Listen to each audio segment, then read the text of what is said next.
So this is part 2 for venue. With regards to part 2, we will discuss some bar Q&A for venue. So question, distinguish jurisdictions from venue. This is a 2006 bar question. Our answer should be jurisdiction is the power of the court to decide the case in the merits, while the venue refers to the place where the suit may be filed. In criminal action, however, the venue is jurisdictional. Jurisdiction may be conferred upon a court by consent through waiver, but venue may be waived except in criminal cases. Next question. Angela, a resident of Quezon City, sued Antonio, a resident of Makati, before the RTC of Quezon City for the reconveyance of two parcels of land situated in Tarlac and Nueva Ecija, respectively. May her action prosper, assuming that the action for the foreclosure of the mortgage of the same parcels of land, what is the proper venue of the action? Yes, the action may prosper because the improper venue can be waived, and there appears to be no objection from the defendant. An action for the conveyance of parcels of land partakes of an action to recover title to or possession of such land. Hence, the real action, which should be filed in the place where the parcels of land are situated in Tarlac and Nueva Ecija. In this action, if the action was for the foreclosure of the mortgage of the action may be filed either in Tarlac or Nueva Ecija, where any of the parcels of land is situated. Only one action for foreclosure need be filed as only one contract had been instituted. BPI versus Green, December 12, 1932. Another question. A law was post has passed has passed declaring Mount Carbunco as a protected area since it was a major watershed. The protected area covered a portion located in Municipality A of Province I and a portion located in the city of Z of Province 2. Maingat is the leader of Samahan ng Tagapag-ingat ng Carbunco, STK, a people's organization. He learned that the portion of the mountain located in the city of Z in the province of Tu was extremely damaged when it was bulldozed and leveled to the ground, and several trees and plants were cut down and burned by workers of World Pleasure Resorts Incorporated, WPRI, for the construction of a hotel and a golf course. Upon inquiry with the project site engineer, if they had a permit for the project, Maingat was shown a copy of the environmental compliance certificate issued by the DNR-EMB. Regional Director DNR-EMB immediately Maingat and STK filed a petition for the issuance of writ of continuing mandamus against DNR-EMB and WPRI with the RTC province. 1. A designated environmental court as the RDDNR-EMB negligently issued the ECC to WPRI. On scrutiny of the petition, the court determined that the area where the alleged actionable neglect or omission subject to the petition took place on City of Z of Province 2 and therefore recognizable by the RTC of Province 2. Thus, the court dismissed outright petition for lack of jurisdiction. Was the court correct in motu proprio dismissing the petition? Answer, no. The court was not correct. in motu proprio dismissing the petition. While it was while it appears that the alleged actionable neglect or omission took place in City of Z of Province 2 and therefore recognizable by the RTC of Province 2. Nonetheless, venue is not jurisdictional and can be waived in special civil action for continuing mandamus. In the case of Dolot versus Honorable Pahe, EGR number 199199, August 27, 2030. Besides, under Section 1, Rule 9 of the Rules of Court, defenses and objections not pleaded in the answer or in the motion to dismiss are deemed waived. Hence, the court cannot motu proprio dismiss the case on the ground of improper venue. B. Assuming that the court did not dismiss the petition of RDD and REMB, in his comment, moved to dismiss the petition on the ground that petitioners failed to appeal the issuance of the ECC and exhaust administrative remedies provided in the DNR rules and regulations. Should the court dismiss the petition? Yes, the court should dismiss the petition because the proper procedure to question defect in an ECC is to follow the DENR administrative appeal progress in accordance with the doctrine of exhaustion of administrative remedies.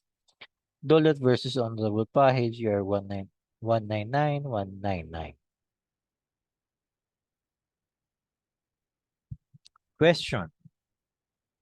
XV Water Builders, a construction company based in Makati City, entered into a construction agreement with Superpowers Incorporated, an energy company based in Manila, for the construction of a mini hydroelectric plant.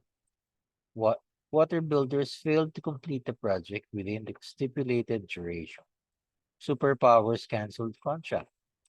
Water builders filed a request for arbitration with the Construction Industry Arbitration Commission, CIAC.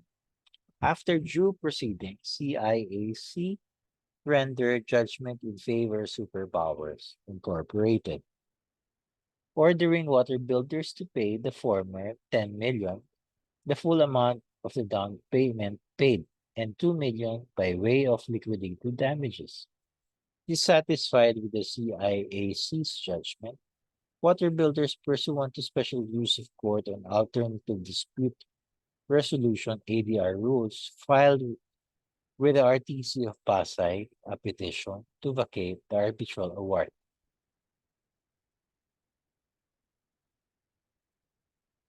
Superpowers Incorporated, in its opposition, moved to dismiss the petition, invoking the ADR rules on the ground of improper venue, as neither of the parties were doing business in Pasay City. Should water builders' petition be dismissed? Yes, water builders' petition should be dismissed. Under Rule 11.3 of the Special ADR Rules, the petition for vacation of a domestic arbitral award may be filed with a regional trial court having jurisdiction over the place in which one of the parties is doing business, where any of the parties reside or where the arbitration proceedings were conducted. Here, neither of the parties were doing business in Pasay City, nor was there a showing that the arbitration proceedings were conducted in Pasay City. Effects of stipulation on venue. Question. X, a resident of Angeles City, borrowed 300,000 from A, a resident of Pasay City. In the loan agreement, the parties stipulate that the parties agree to sue and be sued in the city of Manila. In case of non-payment of loan, can A file his complaint to collect the loan from X in Angeles City? Answer, yes, because the stipulation in the loan agreement That the parties agree to sue and be sued in the city of Manila does not make Manila the exclusive venue thereof. Section 4, Rule 4. Hence, A can file his complaint in Angeles City, where he resides. Section 2, Rule 4. Suppose the parties did not stipulate in the loan agreement as to the venue. Where can A file his complaint against X? If the parties did not stipulate on the venue, A can file his complaint either in Angeles City, where he resides, or in Pasay City, where X resides. Suppose the parties stipulated in their loan agreement that venue for all suits arising from the contract shall be the courts in X in Pasay City. Answer, no. If the parties stipulated the venue shall be in the courts of Quezon City, A cannot file his complaint in Pasay City because the use of the word shall makes Quezon City the exclusive venue thereof. First, Philippines versus Torres. Question. After working for 25 years in the Middle East, Evan returned to the Philippines to retire in Manila, the place of his birth and childhood. 10 years before his retirement, he bought for, a, for cash in his name a house and lot in Malate, Manila. 6 months after his return, he learned that his house and lot were the subject of foreclosure proceedings commenced by ABC Bank on the basis of a promissory note and deed of real estate mortgage he had allegedly executed in favor of ABC Bank 5 years earlier, knowing that he was not in the country of the time of the promissory note and deed of mortgage were supposedly executed. Evan forthwith initiated the complaint in the RTC of Manila, praying that the subject document be declared null and void. ABC Bank filed a motion to dismiss Evans' complaint on the ground of improper venue on the basis of stipulation in both documents designating Quezon City as the exclusive venue in the event of litigation between the parties arising out of the loan mortgage. Should the motion be dismissed of ABC be granted? Explain your answer. No. ABC's bank motion to dismiss should be denied. In Briones versus Court of Appeals, the Supreme Court ruled that a complaint directly assailing the validity of the written instrument itself should not be the bond for exclusive venue stipulation contained therein and should be filed in accordance with the general rules on venue. The Supreme Court ruled that in it would be inherently inconsistent for a complaint in the nature of to recognize the exclusive venue stipulation when it, in fact, precisely assails the validity of the instrument in which the stipulation is contained. In this case, Evans' complaint directly assails the validity of the promissory note and deed of mortgage, which contains said venue stipulations. Hence, said venue stipulation is not binding on him. Evan correctly filed his complaint with the Manila RTC pursuant to the rule of courts. So that ends our bar Q&A on venue.